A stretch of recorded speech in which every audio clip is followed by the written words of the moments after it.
I'm enjoying this. Squeak. Look, we got a little shop turd. Oh no! Oh, you horrible monster. Yes. Look at his face. You made him sad.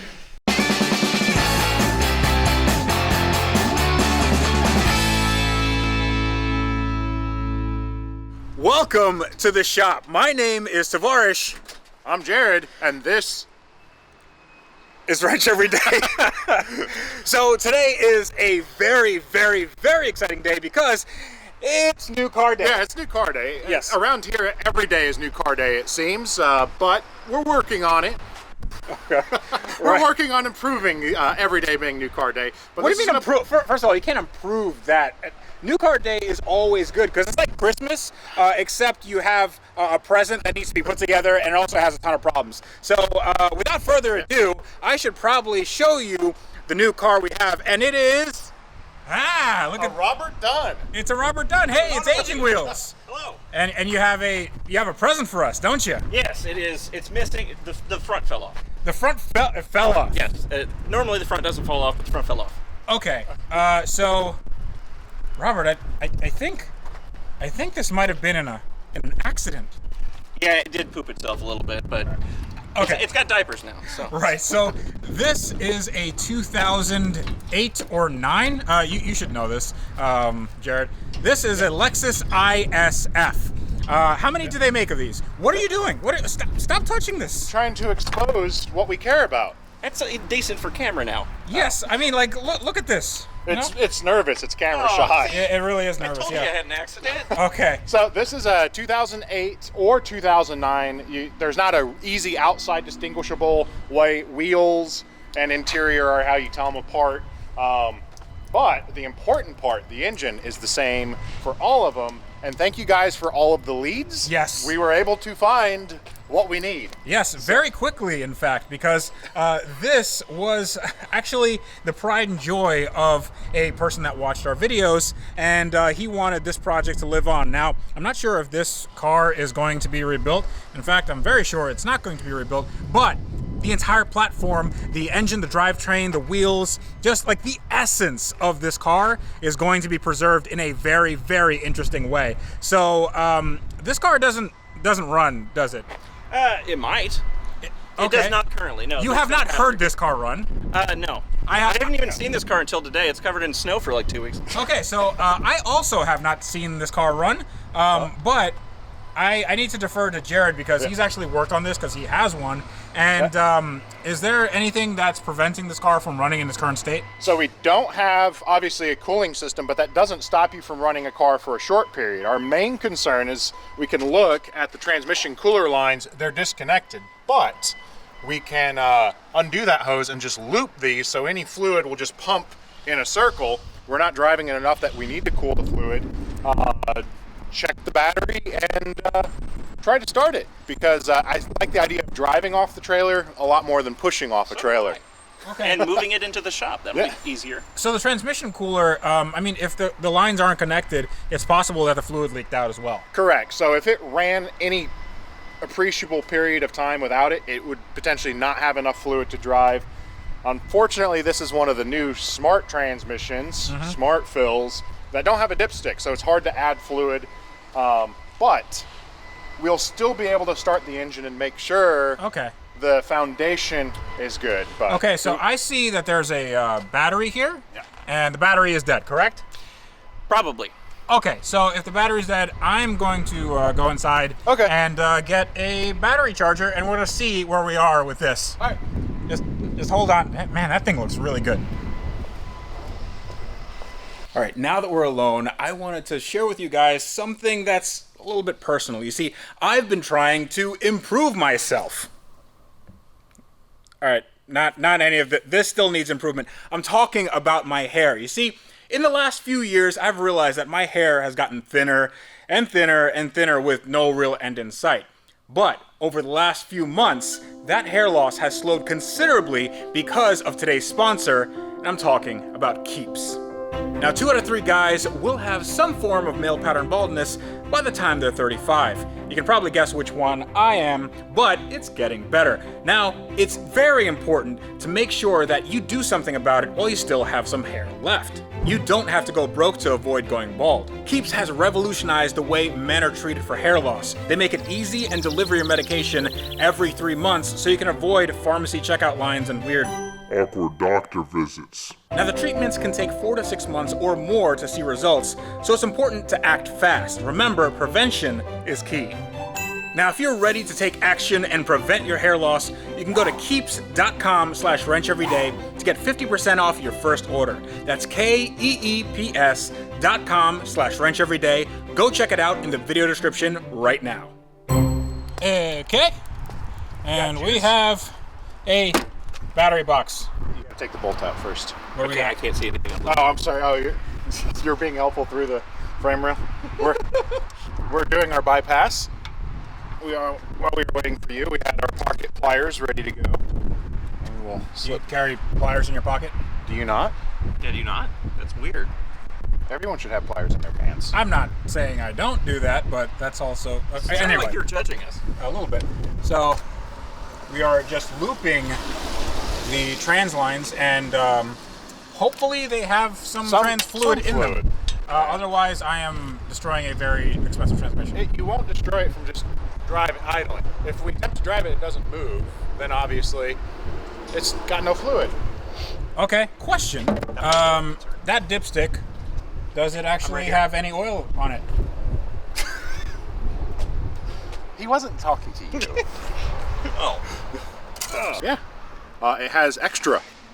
Okay, good. Extra's fine. Extra is better than not enough. That means there's at least water or fuel mixed with it. And there's no trans dipstick, right? No. Of course, why would there be? Because, well, remember that whole thing we covered at the beginning where we talked about it being smart? But it's not smart, because if this happens, then you're like, well, whoops. People don't know how to look at dipsticks, clearly. Okay, all right. So, our mass airflow meter housing is broken, so we modified that enough to just make it start. Okay, good.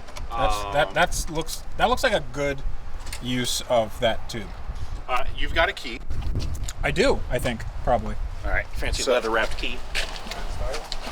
Yep, let's try to start it.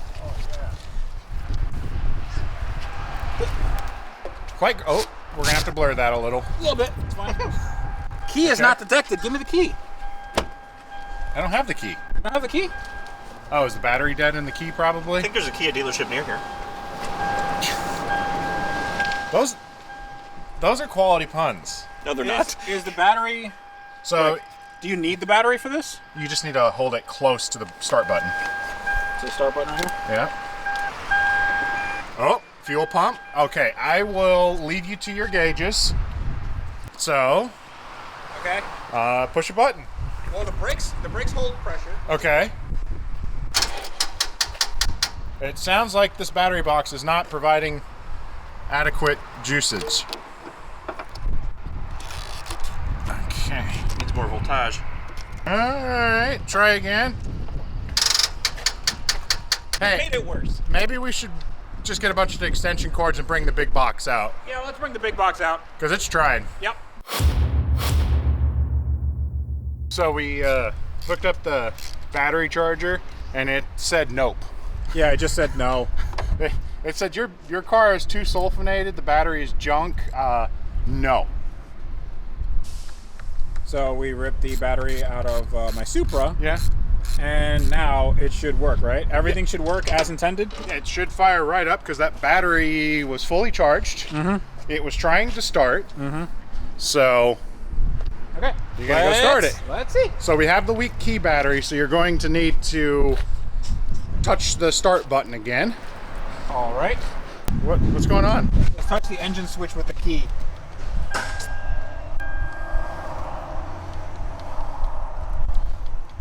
Before it worked, Here, get it closer. I'm at the thing right there. Take it out of the. Wait, I heard something. Yeah. There we go. Okay. One more time. Oh. It has no gas. Oh. Like it's below E. It also sounds like it has a muffler delete. Yeah, I think so. Choosing acorns. Choosing acorns. Wow. There's a low tire warning. Should I be concerned? No, that shouldn't be a problem. That sounds like it's not happy with the mass airflow meter. Nope. Try it again. Or is it clogged with acorns? Okay. That sounds like math. Yeah. So we are going to try to put it into limp mode because we just need it to limp off of this trailer because we really don't want to push. Do you need someone with two hands to do this? Yes. Would you mind? Actually, how does this come off? Do you pull the clip up? Push down in the back and then pull out. There we go. Okay. It was suctioned. All right. So no more mass airflow meter. Try again.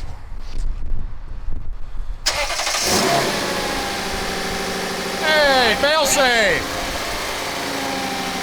Take it auto does nothing. Oh, is it in full limp mode now? Yep. It goes to 2,000 RPM, but that's all. That's all we need. All right. Don't stand in front. We're good. In the gear. Did you take them out? Oh, it's in your hand. Oh, it just went into gear. Yeah. Off the brake. It's rolling and stopping.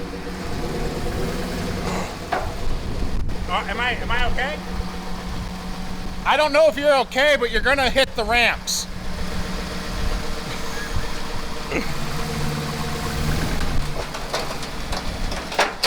Watch the front lip. It's really close. I don't need your sarcasm right now. I just need to know if I'm gonna fall off the trailer. No, you're good. Okay. You're on the ramps. The rain is coming.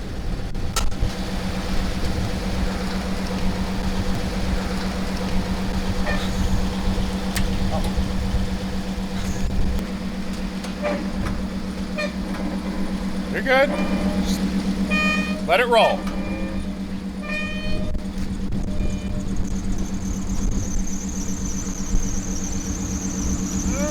Look, the rain is coming.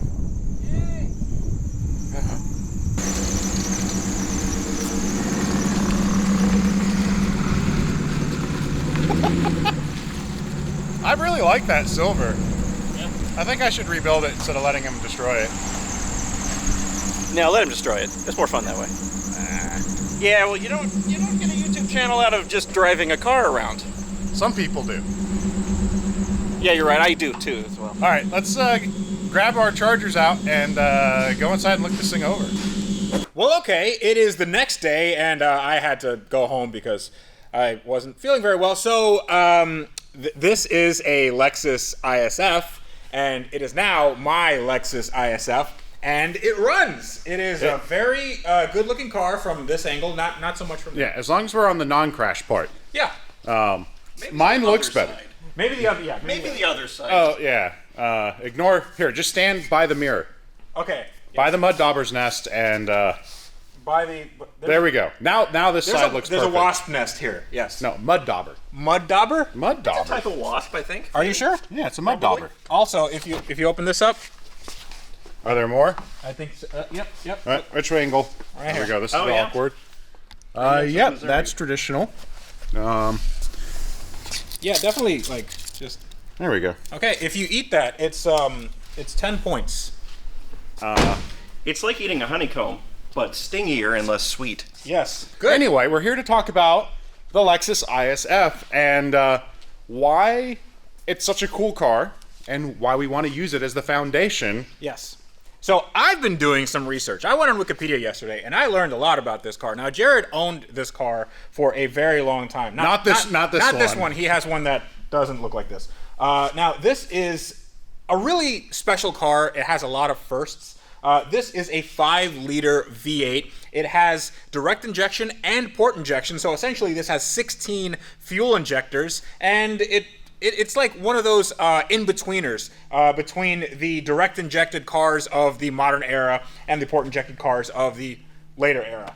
And it also has a pretty interesting transmission. It has a 8-speed, the first of its kind. It's an all Lexus thing. It's not like a ZF or a Getrag box. And it has a direct shift feature where it's like the torque converter does a full lockup in 2nd through 8th gears, which is really cool. It's like really, really fast shifting. It's not as fast as a dual clutch or some of the more modern automatics, but for its time, it was really revolutionary. Now, this car does not have anything like a limited slip. Those came in 2010.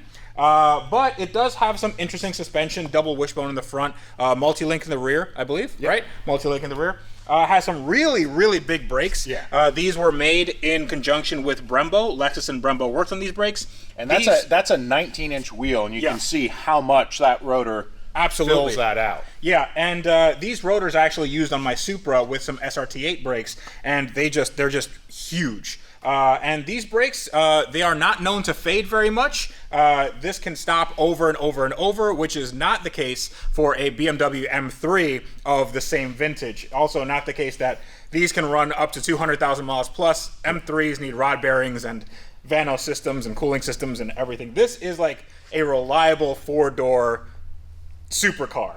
And we proven how good and reliable that engine is in a couple videos ago when I took mine apart at 220,000 miles, and it looked brand new. Yeah, it looked fine. Now, other than that, it has it's the same basic body as the Lexus IS platform, but it has some different features. Has different fenders. Obviously, this bodywork over here has a different side skirt. The reason they have that vent is it's actually in a functional air extractor because being that it's a shared platform with the what are you looking at there? I'm just trying to see if it's functional. I mean, the air vent is this big. It's not a big air vent, but it's an air vent because that engine bay was intended for a 2.5 liter and a 3.5 liter V6, and Chonky Boy does not fit very well, so it gets hot. Yes. So I figure right now, since it's new car day, we can have a little bit of automotive archaeology and see what's in the car and what comes with it and what we need to. Well, I mean, this car isn't getting fixed, but what we're gonna essentially get in terms of bonus parts.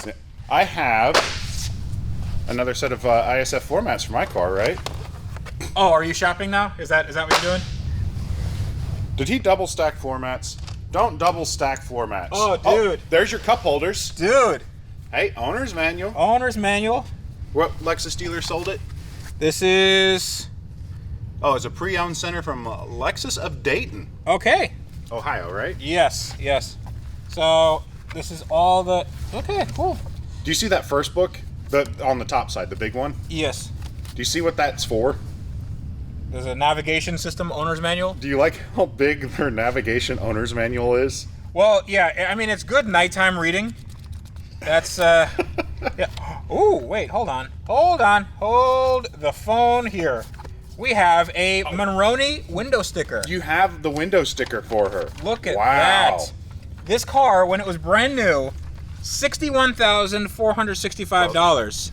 Wow. So, what's funny is that fuel economy rating, we have proven that is wrong. We get way better than that. Well, it says expected range for most drivers is 19 to 27 miles to the gallon. You can go in Atkinson cycle, can it? No, it doesn't do. That's mostly just in their hybrids that do that. They don't get that fancy. This is not a Prius. Atkinson cycle? Okay. I thought that some Lexus 5-liter V8 did that. Was it? Am I thinking of something else? I could be wrong, but I don't. I think only the Prius does that, but somebody in the comment section will be like, no, the Lexus LS 460 does that. But the 460, 460, You're going to consult Dr. Google. Whoa. Well, hey there, Dwayne the editor here, and I wanted to step in just for a moment because the guys are talking about an Atkinson cycle engine, and you may have no idea what that means. Well, let me just give you a little bit of information here. In a regular engine, the intake valve stays closed when the piston moves up into the compression cycle, and that obviously creates pressure within the cylinder. Now, in an Atkinson cycle engine, the intake valve stays open just a little bit longer, and since there's now less pressure in the cylinder, the piston doesn't have to work quite as hard to overcome friction during the combustion stroke, and so that makes it very fuel efficient. Now, the downside is that it's less powerful than a regular engine. It won't give you that burst of speed that you're looking for when you hit the accelerator. And that's why it's ideal for a hybrid engine. The Atkinson gas cycle engine is great for handling moderate driving, and then when you need that extra oomph, and the electric motor kicks in and it supplements the engine output. And so now you know just a little bit about an Atkinson cycle engine. Dr. Google has reported Atkinson is on the RCF versions. Okay. So somehow the guy with really old, antiquated, irrelevant, non-relevant cars. Well, you could have said irreverent, which is possible. Yeah, that is And also accurate. Also irrelevant. Yes. A lot of Yeah. relevance in Irreverent circus. and irrelevant. So, Yes. Yeah. Well, thank you. Rob was right. All right. So we got extra voltage here. So that's the air vent that feed. That's bolts on the core support that feeds the air box. That is a projector fog light. So brand new fog light. Yeah. So Those look a lot cleaner than mine. There's your projector from the headlight itself. okay. You think that this is fixable? Sure. Okay. No, not at all. Now we have all the stuff that's broken. Let's see what's in the back seat. Yeah. There you go. This car has feelings. Ooh, we have a wheel. Oh, there's the engine cover. Yep. So this is the engine cover, which is made of plastic, even though it kind of looks like. No, it's carbon fiber. See? Gray carbon fiber? Yeah, it's a carbon fiber that bends like this. Mm-hmm. Yeah, that's carbon fiber. Yeah. It's a very special kind. Made of fiberglass. Or just plastic. It's just plastic. Yeah. So that's More floor mats. That's a fender. Just try put not that in to there. not to scratch anything. I just threw it in there, so you're being way more careful than I was. Oh. I mean, that Remind me fender- not to have Bob bring me any cars. Okay. There we go. That's So a we fender. need to save that badge. Those are rare. You can't just buy those. Tell that to all the IS 250 owners that have their cars badged up like ISFs. So here is something that is very interesting about this type of car. In this era, especially with the performance cars, four-door cars didn't really mean four-door cars. If you had two adults in the front, that basically meant that you can't have anybody in the rear. That is not a lot of legroom, and the seat in the front is not all the way back. So Here, let's see. Yeah, you fit in there. I was going to sit in there, but you're Well, you bigger. can sit on that side. yeah. Let's get 4 adults. Hey, adult number 4. Hey, there's a wash. I'm going to let the water bottle. Okay. That you look so comfortable, dude. Oh yeah. Can I close the door? Ow. Nope. Okay, both knees in the middle. There we go. Yeah, the ISF is a perfect daily driver if you want to take people to the airport. There we go. This is less comfortable than all of my cars. Yes, that's My hip is cramping. I This didn't know is it. not a four-door car. This is a two-door car with some auxiliary doors in the back in case the front ones don't work. Hey, more cup holders. More couple. I did not know I had 2 cup holders in the Okay, back. let's get you guys out. Why? We're just suffocating, that's all. I got in and out of the cappuccino more graceful than that. Yeah. Have you ever been in the back seat of your own car? With the seats all the way forward. Not in a position that an adult could fit in it. So the ISF may not be as practical as once thought. Definitely is not. But if you have 2 children, If you have 2 children, then they can be uncomfortable. it just isn't there. Look at that. Underbody panels here. We have bumper foam and radiator fan. That's broken. Oh. Another headlight. Yeah. Dude, this is like a whole car. Please don't start talking about that we should save it, because then we're going to have a bunch of people angry that we're know. not. So here's why we're not saving this car. It's because I have a vision of this platform being more than just for this 4-door car. I really want it to be on my Lexus SC. I've always wanted that, and honestly, this car needs a little work. If you look at it looks like it's been repainted right here. The panel gaps, if you close this, panel gap there is obviously not great. This is the stock panel gap. It would need to be repainted completely. I don't know what this is. It looks like touch-up paint that was applied with, I don't know, like a firecracker? I think a or marker just got excited. yeah, it just literally just went all over the car. This is also a little bit off kilter. So the entire front end would have to be rebuilt. I would have to get new bumpers, new headlights, radiator, and then it would be a new car. But like by that time, I would have like tens of thousands of dollars into it, and the car wouldn't be worth that much because it's salvage title. You could also just say, you don't want to. The other argument might be, I'm enjoying this. Squeak. Look, we got a little shop turd. Oh no! You horrible monster. Yes. Look at his face. You made him sad. Some commenters might ask, why not just get why don't you just get a RCF? The RCF, which is kind of a cousin to this, is more of a compact two-door sports sedan or sports car. When you look at the SC, it's a much bigger car. So you're more comfortable in it. It's a better Grand Tour. And also the RCF, I'm not a fan of how it looks. I don't think it's a very good You don't looking like car. styling by swords? No. It looks like it's been in an accident, like, from the factory. Like, Very symmetrical accident. yes, a very symmetrical accident, but an accident nonetheless. It was hit by two Trabants. Yes. At Two the exact- rectangles. Exact same At time. the exact same time. All right. So, here, let's allow well, you I'll let you do the honors, because Okay. you're the don't crush the shop turd here. Yeah, don't crush me. All right. Oh, yes. I love modern engines with their plastic engine covers. Well, it has dual purpose. Dude, this is sounded slick. you know I like this. This is almost like fake abs. Right.